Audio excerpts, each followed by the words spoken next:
അമ്മ എന്താ ഓമക്കായി മുറിച്ചാ? മുറിച്ച് ഒരുവിധം എന്താ ഉള്ളൊക്കെ ചെനഞ്ഞു ചെറിയ ചെനഞ്ഞു അപ്പൊ നല്ല ടേസ്റ്റ് ഉണ്ടാവും അല്ലേ? ടേസ്റ്റ് ഉണ്ടാവും. ചെനഞ്ഞപ്പോ ഒരു മധുരവും ഒക്കെ ഉണ്ടാവും ഉപ്പേരിക്ക്.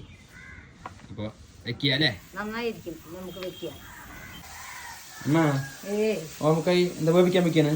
കഴുകി വാരിയിട്ടു, ഇനി ചെറുതാക്കി മുറിച്ചിട്ടുണ്ട്. അപ്പൊ അതിനെ അമ്മ വേവിക്കാൻ വെക്കാൻ പോകുന്നുണ്ട്. അതില് മഞ്ഞൾ പൊടിയും ഉപ്പും ഇട്ടിട്ട് വേകാൻ വെക്കുന്നു. മഞ്ഞൾപ്പൊടി ഉപ്പും മഞ്ഞൾപ്പൊടി അപ്പൊ കല്ലുപ്പും കൂടി ഇട്ടിട്ട് ഒരു തുള്ളി വെള്ളം ഒഴിച്ചിട്ട് വേവിക്കാൻ വെക്കല്ലേ? രണ്ട് വെളുത്തുള്ളിയും ചുവന്നുള്ളിയൊക്കെ ഇട്ടിട്ട് കറുവാപ്പലയൊക്കെ ഇട്ട് താളിക്കാൻ നമുക്ക്. മുളക് പൊടി അമ്മ താളിക്കുമ്പോഴേ ഇടുള്ളൂ. ശരി, അപ്പൊ അതാകട്ടെ. ഓമക്കായ്ക്ക് ബന്ധുവില്ലമ്മ ഇതാ വേവിച്ച് ഓഫാക്കി വെച്ചിട്ടുണ്ട് അമ്മ. ഇനി താളിക്കാൻ പോകുന്നു. താളിക്കാല്ലേ?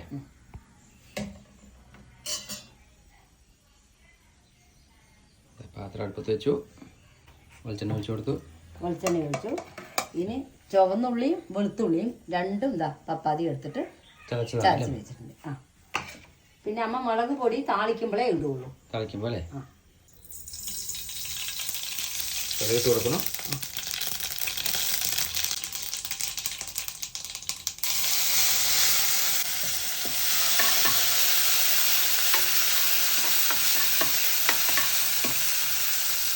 ചെറിയ ഉള്ളിയും വെളുത്തുള്ളിയൊക്കെ ഇട്ടൂല്ലേ അമ്മ?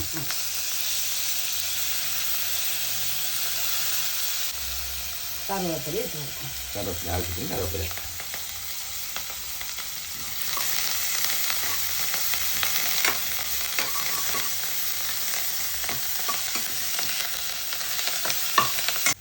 ഇതാ കുറച്ച് മുളക് പൊടി. മുളക് പൊടി അല്ലേ? എല്ലാം വാടി വന്നു.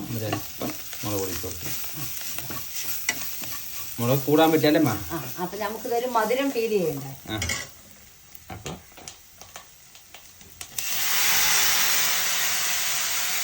നമുക്ക് ഇട്ട് കൊടുത്ത് വേവിച്ചത് അല്ലേ അമ്മ?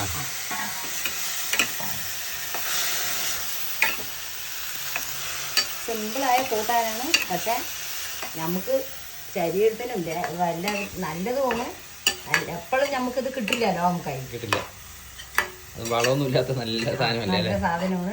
മധുരം ചെനഞ്ഞതായത് കൊണ്ട് നല്ല മധുരവും ഉണ്ട്, നന്നായിരിക്കും. ഇനിയിപ്പോ വെള്ളം വലിഞ്ഞ റെഡിയായി. അങ്ങനെ ഉപ്പേരിയൊക്കെ റെഡിയായി. സിമ്പിളായ ഉപ്പേരിയാണ്. അപ്പൊ എല്ലാവരും അമ്മ ഉണ്ടാക്കിയവരെ ഉണ്ടാക്കി നോക്കുക. അല്ല, ഇത് മിക്കവാറും എല്ലാവർക്കും അറിയും. നമുക്ക് ഉപ്പേരിയൊക്കെ വെക്കാൻ അറിയാത്തവരുണ്ടായില്ല. എന്നാലും എൻ്റെ മക്കളും അതുപോലെ വെച്ച് നോക്കി അഭിപ്രായങ്ങളൊക്കെ അമ്മനെ അറിയിക്കാം അല്ലേ?